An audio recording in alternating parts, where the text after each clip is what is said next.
High, আমি ফিনি, তোমার ছোট ফাইন্যান্স বাড়ি। আজ আবার একটা দারুণ ফাইন্যান্স টিপস নিয়ে চলে এলাম। আজ আমরা শিখব ইতিহাস থেকে পাওয়া এমন কিছু টাকার পাঠ যা ভবিষ্যতে তোমার টাকা বাঁচাবে। 1991 সালের আর্থিক সংকট। ভারতকে সোনা বন্ধক রাখতে হয়েছিল, কারণ ছিল বেশি ঋণ আর কম রিজার্ভ। শিক্ষা, 6 থেকে 12 মাসের খরচের টাকা জমানো উচিত আর ঋণ কম রাখো।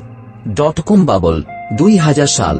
সবার মাথায় ছিল শুধু ইন্টারনেট কোম্পানিতে ইনভেস্ট করার হাইপ, আর ফলাফল $5 ট্রিলিয়ন উধাও।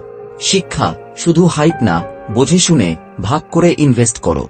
2008 সালের ফিনান্সিয়াল ক্রাইসিস। ভুল লোনে বাজারে ধস। শিক্ষা, বুঝে ঋণ নাও, বাজেট বানাও আর তোমার ক্রেডিট স্কোর ঠিক রাখো। 2020 সালের কোভিড। চাকরি গেল, বাজার পড়ে গেল, আর যাদের সেভিংস ছিল না তারা খুব বিপদে পড়ল। শিক্ষা, 12 মাসের জন্য এমার্জেন্সি ফান্ড রাখো, হেলথ আর লাইফ ইন্স্যুরেন্স নাও, আর একাধিক ইনকামের ব্যবস্থা করো। ইতিহাস বলছে ঝড় আসবেই, কিন্তু তুমি তৈরি থাকলে কিছুই তোমার টাকা নষ্ট করতে পারবে না। এটাই ছিল আজকের ফাইন্যান্স টিপস। তোমার ফিনি বাড়ি কাছ থেকে। কল করো 8013395610। ভিজিট করো www.kdcreation.co.in। আবার দেখা হবে। Bye bye.